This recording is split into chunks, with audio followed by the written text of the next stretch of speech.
Hello guys. देखिए, पहली video में हम बात कर रहे थे लिमिटिंग रिएजेंट की। लिमिटिंग रिएजेंट का एक एग्जांपल भी मैं आपको बता चुकी थी। एक बार फिर से पढ़ लेते हैं। लिमिटिंग रिएजेंट क्या होता है? लिमिटिंग रिएजेंट ऐसा रिएक्टेंट होता है जो रिएक्शन में पहले ख़त्म हो जाता है और जिस पर डिपेंड करता है कि प्रोडक्ट कितना बनेगा। ऐसे रिएक्टेंट को हम क्या बोलते थे? Limiting reagent. ठीक है, अब हम इसके कुछ क्वेश्चन करके देख लेते हैं। पहली बात तो ये कि जब हमें कोई क्वेश्चन हमें मिला हुआ है तो उसमें लिमिटिंग रिएजेंट फाइंड कैसे करते हैं, उसकी एक छोटी सी ट्रिक भी आपको बताऊंगी। उसके अलावा सोल्व कैसे किया जाता है उसका तरीका आपको बताया जाएगा। देखो, हमारे पास एक क्वेश्चन है। If 20 gram of calcium carbonate is treated with 20 gram of HCl। 20 gram calcium carbonate 20 gram HCl के साथ रिएक्ट कर रहा है। How many grams of CO2 can be produce according to the reaction. एक रिएक्शन दी हुई है तो पूछा गया है कि यहाँ पर CO2 कितने ग्राम बनेगा। ठीक है, तो सबसे पहले तो लिमिटिंग रिएजेंट पता कर लेते हैं। जब भी हमें ऐसा, ये स्टोइचियोमेट्री से रिलेटेड क्वेश्चन है तो इसमें हमें CO2 का अमाउंट पता करना है। लेकिन जब भी हम ऐसे क्वेश्चन सोल्व करें तो सबसे पहले ये फाइंड कर लेते हैं कि कोई रिएक्टेंट हमारा लिमिटिंग रिएजेंट तो नहीं है। तो लिमिटिंग रिएजेंट का हम कैसे पता करते हैं? देखो, यहाँ पर जो जो अमाउंट दिया हुआ है वो लिख दो। ये 20 ग्राम था। HCl भी कितना दिया हुआ है? 20 ग्राम था। और हमसे पूछा गया है कि ये CO2 कितना बनेगा। ठीक है, तो अकॉर्डिंग टू स्टोइचियोमेट्री हम बात करते हैं पहले, या अकॉर्डिंग टू इक्वेशन हम लिख देते हैं। हमें इक्वेशन क्या दिखाई दे रही है कि 1 मोल CaCO3 2 मोल HCl के साथ रिएक्ट करता है। 1 मोल, आगे जो कोफिशिएंट होता है उसको हम मोल की तरह से लेते हैं। तो 1 मोल CaCO3 2 मोल HCl के साथ रिएक्ट करता है। 1 मोल CaCO3 calcium carbonate react with 2 mole HCl। ठीक है, ये 2 मोल HCl के साथ रिएक्ट कर सकता है। अब हमें, क्योंकि हमें ग्राम में दिया हुआ था, इसको ग्राम में निकाल लेते हैं। 1 मोल CaCO3 का मास निकालेंगे तो कैसे निकालेंगे? CaCO3 है हमारे पास, इन सब का मोलर मास ऐड कर देते हैं। कैल्शियम का कितना होता है? 40,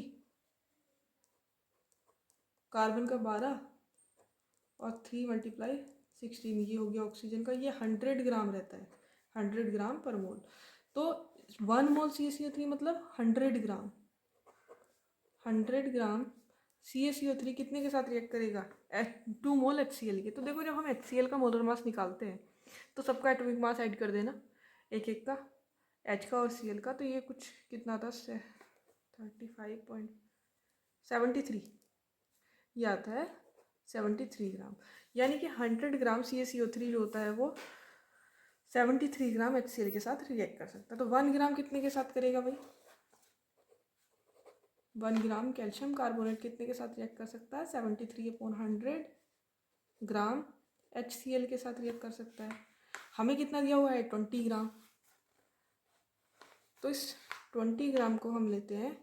20 ग्राम कैल्शियम कार्बोनेट कितने के साथ रिएक्ट कर सकता है? 73/100 इंटू 20 ग्राम HCl। इतने ग्राम क्या हो जाएगा? HCl हो जाएगा। ये कितना आ जाएगा? 5।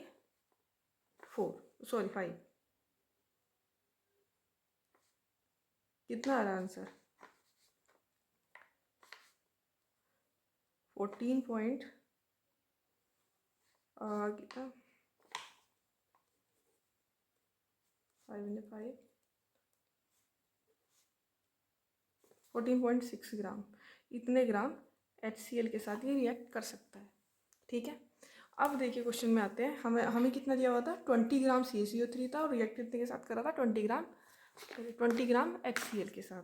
ठीक है, और हमें इस 20 ग्राम CaCO3 के साथ रिएक्ट करने के लिए HCl कितना चाहिए? 14.6 ग्राम। कैलकुलेशन से क्या आया? 20 ग्राम CaCO3 के साथ रिएक्ट करने के लिए HCl होना चाहिए 14.6 ग्राम। और हमारे पास है कितना? 20 ग्राम। इसका मतलब ये एक्सिस में है। HCl क्या है? यहाँ पर HCl एक्सिस में है। HCl is in axis.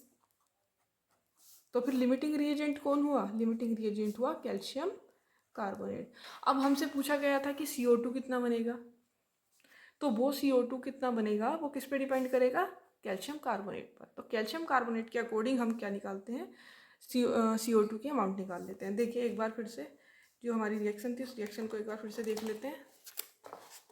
ये रहा यहाँ पर क्या कह रहा है, 1 मोल CaCO3 1 मोल CO2 बनाएगा। रिएक्शन क्या कह रही थी, 1 मोल CaCO3 1 मोल CO2 बनाएगा।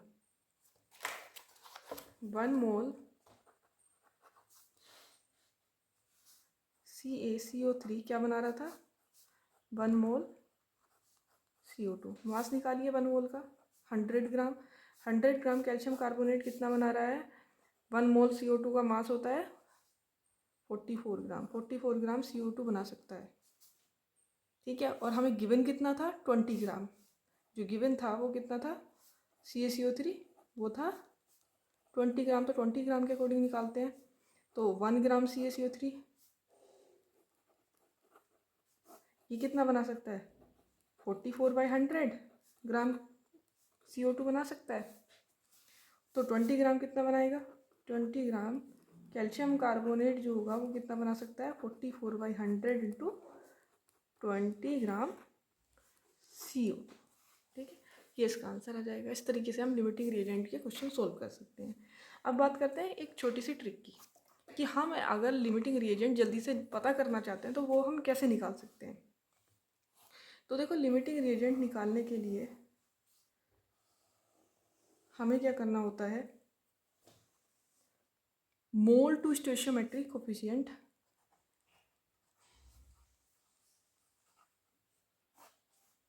निकालना होता है। देखो हमारे पास कौन कौन से रिएक्टेंट थे रिएक्शन में।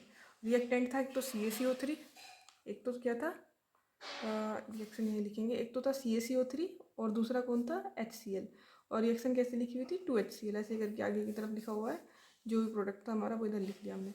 हम इनसे निकालते हैं।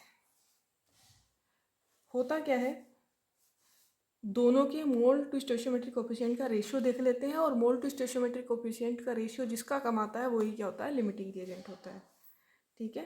तो हम पहले एक तरफ CaCO3 का ले लेंगे और एक तरफ किसका ले लेंगे, HCl का।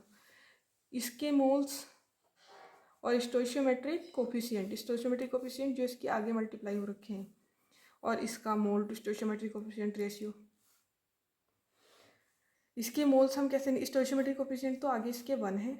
मोल्स कैसे निकालेंगे, एन के मोल्स निकालते हैं given mass upon molar mass. Given mass इसका कितना था कैल्शियम कार्बोनेट का, 20 ग्राम, यानी कि 20 अपॉन मोलर मास कितना होता है, 100। इधर मोल टू स्टोइचियोमेट्रिक कोफिशिएंट 2 है। मोल्स इसके कितने थे, 20 ग्राम दिया हुआ था, अपॉन मोलर मास इसका था 70 क्यों होता, ये HCl का मोलर मास कितना होता है,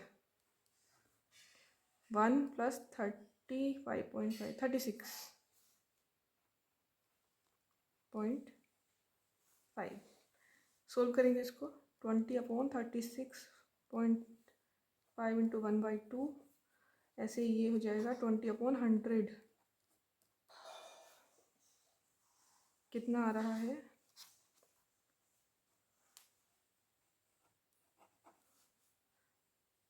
क्या जाएगा 100/365, और यहाँ पर हमारा कितना जाएगा 20 यानी कि 1/5 आ रहा है ये, और ये आ रहा है।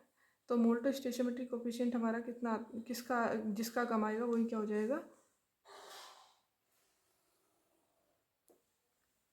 Limiting reagent. तो यहाँ पर जो हमारा कैल्शियम कार्बोनेट है उसका मोल टू स्टोइचियोमेट्रिक कोफिशिएंट रेशियो जो है वो कम आया है, और ये इसका ज़्यादा आया है। तो इसका मतलब लिमिटिंग रिएजेंट कौन हुआ हमारा, कैल्शियम कार्बोनेट। यही हमने फाइंड किया था। ये थी हमारी short tip. Limiting reagent find करने की, पहले लिमिटिंग रिएजेंट फाइंड कर लेते हैं, उसके अकॉर्डिंग प्रोडक्ट निकाल देते हैं। बाकी कैलकुलेशन के थ्रू हमने करके देखा ही था, ठीक है। इस तरीके से हम लिमिटिंग रिएजेंट फाइंड कर सकते हैं, और जो प्रोडक्ट होता है उसका अमाउंट हम फाइंड कर सकते हैं।